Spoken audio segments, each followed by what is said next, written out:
merupakan hasil dari kegiatan aktualisasi saya selama masa habituasi 30 hari di Puskesmas AIK Songsongan. Sebelumnya, silakan saya untuk memperkenalkan diri terlebih dahulu.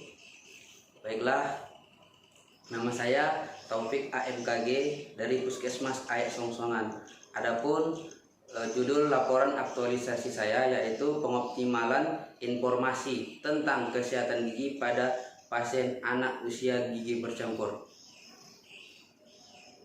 Yang saya hormati Bapak Dr. Hieronymus Godang SPD MSI sebagai coach dan pembimbing saya selama melakukan kegiatan habituasi ini, dan yang saya hormati Ibu penguji Ibu Lady Magdalena SE MPD sebagai penguji pada kegiatan ini, dan yang saya hormati yaitu kepala puskesmas saya sebagai mentor dalam kegiatan ini yaitu Dr. Rosalianse.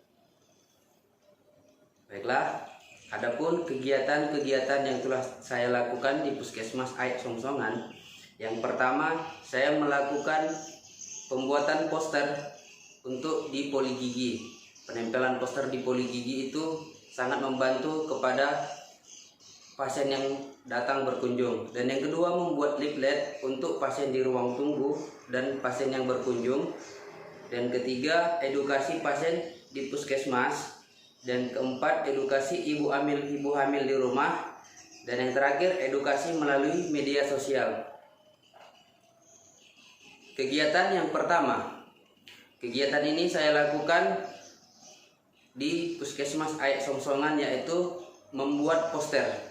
Dan tahap-tahap kegiatan yang saya lakukan, yang pertama itu meminta izin kepada atasan agar kegiatan ini berjalan dengan baik. Yang kedua, saya mendesain posternya, dan yang ketiga saya mencetak poster.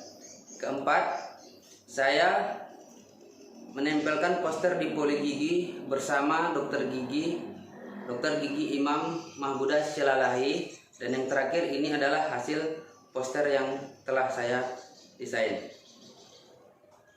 Selanjutnya, untuk kegiatan yang kedua, saya melakukan kegiatan pembuatan leaflet. Leaflet ini berfungsi untuk informasi kepada pasien yang berada di ruang tunggu ataupun pasien yang berkunjung di poli gigi.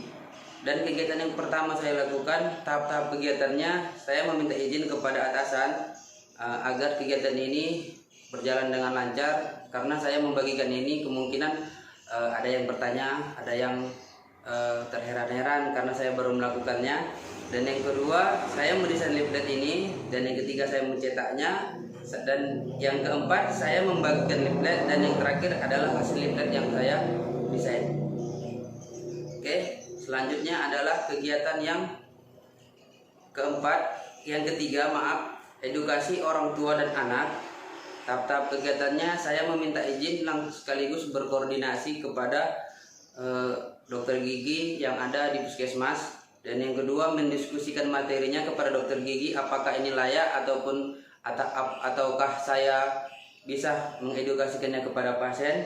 Dan yang ketiga, mencari referensi materi edukasi di internet atau di Google. Dan yang keempat, edukasi orang tua dan anak di ruangan poli gigi. Ini adalah materi edukasi tentang gigi erupsi. Baiklah, yang selanjutnya kegiatan keempat, mengedukasi ibu hamil ke rumah. Adapun kegiatan ini kami lakukan karena ibu hamil kemungkinan tidak sanggup datang ke puskesmas ataupun merasa letih. Karena itu saya membuat kegiatan ini, saya datang ke rumahnya. Kegiatan yang pertama, saya mencari referensi di Google untuk materi edukasi yang akan saya sampaikan. Yang kedua, merancang materi edukasi. Dan yang ketiga, mempersiapkan poster agar saya lebih mudah melakukan edukasi dengan poster. Dan yang keempat, melakukan penyuluhan kepada ibu hamil. Dan yang terakhir, ini adalah hasil dari materi yang saya cari ataupun saya rangkum. Dan yang terakhir, kegiatan yang kelima, edukasi melalui media sosial. Kegiatan ini saya lakukan di mana-mana, contoh di rumah, di puskesmas tempat kerja, ataupun lagi di luar, ini saya lakukan karena ini yang paling mudah dilakukan untuk menyampaikan kegiatan edukasi secara online. Tahap-tahap kegiatan yang saya lakukan yaitu yang pertama mencari referensi di Google, dan yang kedua mempersiapkan materi, yang ketiga menyiapkan komputer ataupun handphone Android, dan yang keempat memposting edukasi di setiap media sosial seperti Facebook, WhatsApp, ataupun YouTube. Dan yang terakhir ini adalah hasil postingan yang telah saya lakukan. Baik, adapun kesimpulan yang saya tarik di sini yaitu yang pertama,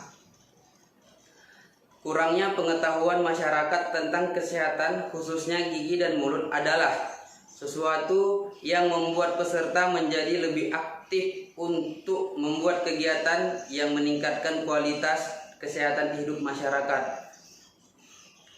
Dan kesimpulan yang kedua, Latsar CPNS dilaksanakan untuk memberikan pengetahuan untuk pembentukan wawasan kebangsaan, kepribadian, dan etika pegawai negeri sipil, pengetahuan dasar tentang sistem penyelenggaraan pemerintah negara, bidang tugas dan budaya organisasinya supaya mampu melaksanakan tugas dan perannya sebagai pelayan masyarakat.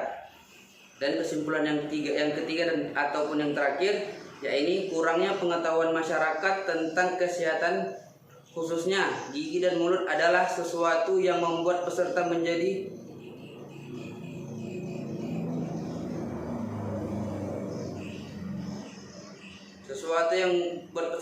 lebih aktif untuk membuat kegiatan-kegiatan meningkatkan kualitas kesehatan hidup masyarakat. Dan saran saya kepada saya ataupun kepada pihak-pihak yang lain, yang pertama, saya telah melaksanakan kegiatan aktualisasi. Diharapkan adanya peningkatan kinerja dan pelayanan publik yang lebih baik lagi bagi peserta ataupun ASN lainnya.